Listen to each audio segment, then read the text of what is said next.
नमस्कार प्रिय दर्शकों। आज हम आपको एक ऐसी कथा सुनाने जा रहे हैं जो आपके रोंगटे खड़े कर देगी।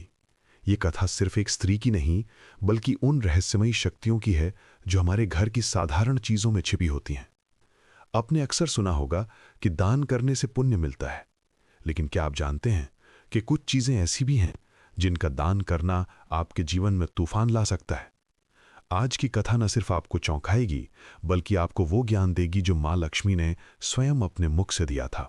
तो चलिए शुरू करते हैं सिद्धि नाम की उस पतिव्रता नारी की कहानी, जिसने अनजाने में वो कर दिया जिसकी सजा उसे अपने ही घर से निकलकर भुगतनी पड़ी। उससे पहले वीडियो को लाइक और चैनल को सब्सक्राइब जरूर कर लें। मध्य देश की शोभायमान नगरी में सिद्धि नाम की एक स्त्री रहती थी। उसके पति का नाम संजय था, जो अनाज का व्यापार करते थे। सिद्धि अपने धर्मपरायण स्वभाव के लिए पूरे गांव में प्रसिद्ध थी। वो प्रतिदिन सूर्योदय से पहले उठती, घर की सफाई करती, रंगोली बनाती और मां लक्ष्मी की विधिवत पूजा करती थी। एक दिन की बात है, सिद्धि के आंगन में रंगोली बना रही थी कि एक वृद्ध साध्वी वहां से गुजरी। साध्वी ने सिद्धि को देखा और रुक गई। उसने सिद्धि से कहा, बेटी, तुम्हारे चेहरे पर दिव्य तेज है। मां लक्ष्मी तुमसे बहुत प्रसन्न है, लेकिन याद रखना, जिस घर में मां लक्ष्मी वास करती हैं, वहां की हर वस्तु पवित्र होती है। कुछ चीजें ऐसी हैं जिन्हें कभी किसी को नहीं देना चाहिए। सिद्धि ने विनम्रता से पूछा, माता, वे कौन सी चीजें हैं? कृपया मुझे बताएं। साध्वी ने गंभीरता से कहा, बेटी, ये ज्ञान सीधे मां लक्ष्मी का है। मैं तुम्हें सिर्फ इतना कह सकती हूं कि रसोई के कुछ बर्तन, झाड़ू, आभूषण और सफेद वस्तुएं, इन्हें देने में सावधानी बरतना। समय आने पर तुम खुद समझ जाओगी। इतना कहकर साध्वी वहां से चली गई, लेकिन उसकी बातों ने सिद्धि के मन में एक उत्सुकता जरूर पैदा कर दी। फिर भी उसने इसे ज्यादा गंभीरता से नहीं लिया। उसी दिन की बात है, सिद्धि के घर पर एक के बाद एक 4 पड़ोसनें आईं। पहली पड़ोसन, बहन सिद्धि, मैं नई नई शादी होकर आई हूं। मेरे ससुराल वाले आज पहली बार मेरे हाथ का खाना खाने वाले हैं, लेकिन मेरे पास अच्छा चकला बेलन नहीं है। क्या तुम अपना चकला बेलन और तवा मुझे दे सकती हो? सिद्धि का दिल पसीज गया। उसने सोचा, ये नई नवेली दुल्हन है, इसकी मदद करनी चाहिए। उसने तुरंत रसोई से अपना चकला बेलन और तवा निकालकर उसे दे दिया। दूसरी पड़ोसन, बेटी सिद्धि, मेरा झाड़ू टूट गया है और मैं अपने बुढ़ापे में दूसरा नहीं खरीद सकती। मुझे अपना झाड़ू दे दे। सिद्धि ने बिना सोचे कहा, माता, आप चिंता मत करो, और उसने अपना झाड़ू उसे दे दिया। तीसरी पड़ोसन, एक मध्यम वर्गीय महिला, बहुत घबराई हुई, हे सिद्धि, मेरी बेटी की सगाई तय हो गई है। आज लड़के वाले देखने आ रहे हैं। मेरे पास न तो गहने हैं, न ही अच्छे वस्त्र। अगर तुम अपने गहने और रेशमी साड़ी दे दो तो मेरी बेटी की इज्जत बच जाएगी। सिद्धि का मन भर आया। उसने सोचा, किसी की बेटी की शादी में बाधा नहीं आनी चाहिए। उसने अपने सारे गहने और सबसे अच्छी साड़ी उस स्त्री को दे दी। चौथी पड़ोसन, बहन सिद्धि, मेरा बच्चा भूख से बिलख रहा है। उसे पिलाने के लिए मेरे पास दूध नहीं है। थोड़ा सा दूध दे दे। सिद्धि दौड़कर रसोई से दूध निकाला और उसे दे दिया। शाम ढल गई। सिद्धि अकेले में बैठी थी कि उसे सुबह उस साध्वी की बात याद आ गई।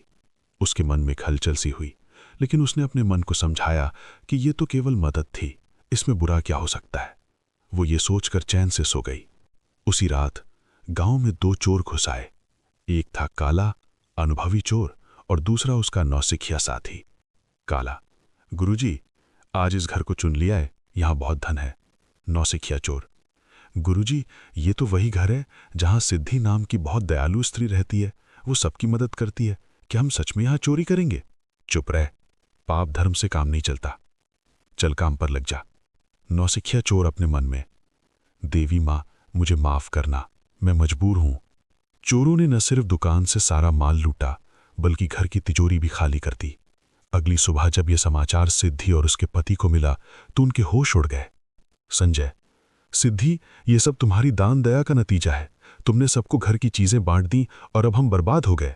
सास, हमने तुम्हें मना किया था, पर तुमने किसी की नहीं सुनी। अब चोर हमारा सब कुछ ले गए।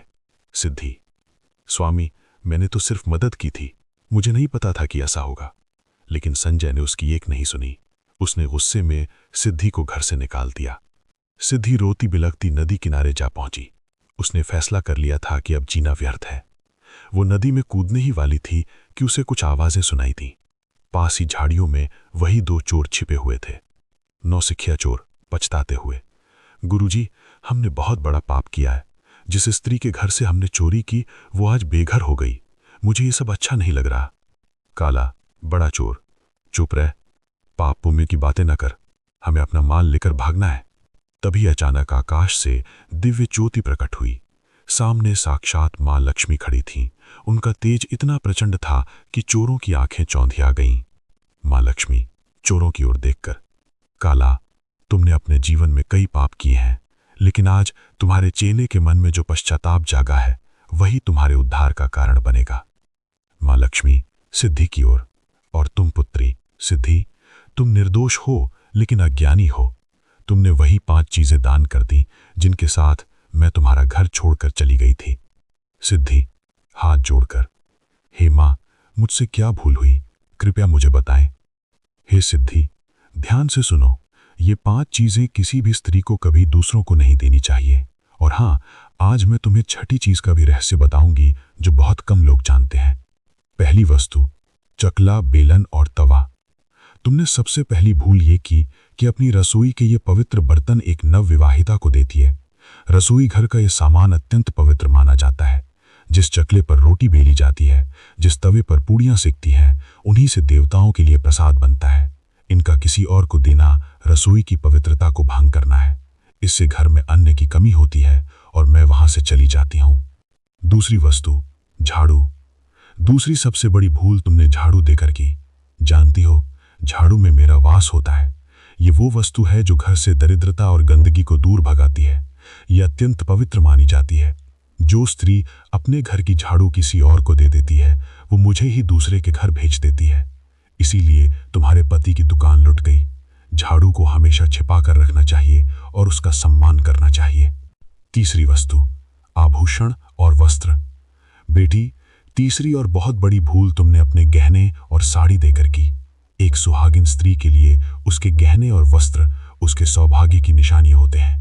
इसे किसी दूसरी स्त्री को पहनने के लिए देना अपने सुहाग को दांव पर लगाना है। यही कारण है कि वो स्त्री तुम्हारे गहने लेकर भाग गई और तुम्हारे घर में क्लेश बढ़ा। किसी भी स्त्री को अपने आभूषण कभी उधार नहीं देने चाहिए। चौथी वस्तु, सफेद रंग की चीजें। चौथी भूल तुमने दूध देकर की। सुबह सुबह या शाम के समय दूध, दही, नमक, आटा जैसी सफेद वस्तुओं का दान करना बहुत अशुभ माना जाता है। ये वस्तुएं समृद्धि का प्रतीक हैं। इनका दान करने से घर में अन्न और धन की कमी होने लगती है। इसीलिए तुम्हारी तिजोरी खाली हो गई। मां लक्ष्मी चोरों की ओर, और तुम दोनों, काला, तुमने जीवन भर पाप किए हैं, लेकिन आज इस नौसिखी के मन में जो पश्चाताप जागा है वही तुम्हारे उद्धार का कारण बनेगा। जाओ, जो माल तुमने लूटा है उसे वापस कर दो।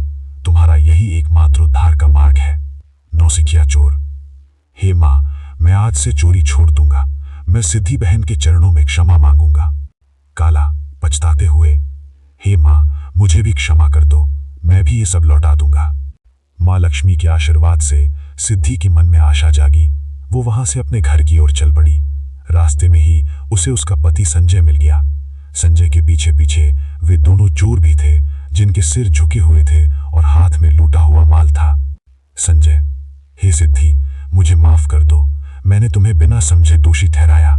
ये चोर स्वयं पछताकर माल लौटाने आए हैं। इन्होंने मुझे बताया कि कैसे मां लक्ष्मी ने इन्हें ज्ञान दिया। काला चोर, माता सिद्धि, हमसे बहुत बड़ा पाप हुआ। आपने तो सबकी मदद की और हमने आपके साथ ऐसा किया, हमें क्षमा कर दीजिए। वे चारों पड़ोसनें भी आती हैं जिन्हें सिद्धि ने चीजें दी थी। पहली पड़ोसन, नवविवाहिता। बहन सिद्धि, तुम्हारे चकला बेलन से मैंने जो रोटियां बनाई सबने सराहा। ये लो तुम्हारा चकला बेलन और तवा वापस। दूसरी पड़ोसन, बुजुर्ग। बेटी, तेरे झाड़ू ने मेरा घर साफ कर दिया, ये ले तेरा झाड़ू। तीसरी पड़ोसन, बेटी वाली। सिद्धि, तुम्हारे गहने और साड़ी से मेरी बेटी की सगाई पक्की हो गई, ये लो तुम्हारा सब कुछ वापस। और मेरी बेटी ने तुम्हारे लिए ये प्रसाद भेजा है। चौथी पड़ोसन, गरीब महिला। बहन, तेरे दूध ने मेरे बच्चे की जान बचाई, ये लो मैं भी तुम्हारे लिए कुछ लाई हूं। उस दिन सिद्धि ने जाना कि दान सिर्फ देने का नाम नहीं, बल्कि सही समय पर सही चीज देने का नाम है। उस दिन के बाद सिद्धि ने उन 5 वस्तुओं को कभी किसी को नहीं दिया और ना ही किसी को दर्पण और कंघी दी। माँ लक्ष्मी की कृपा से उनके घर में फिर से सुख, शांति और समृद्धि का वास हो गया।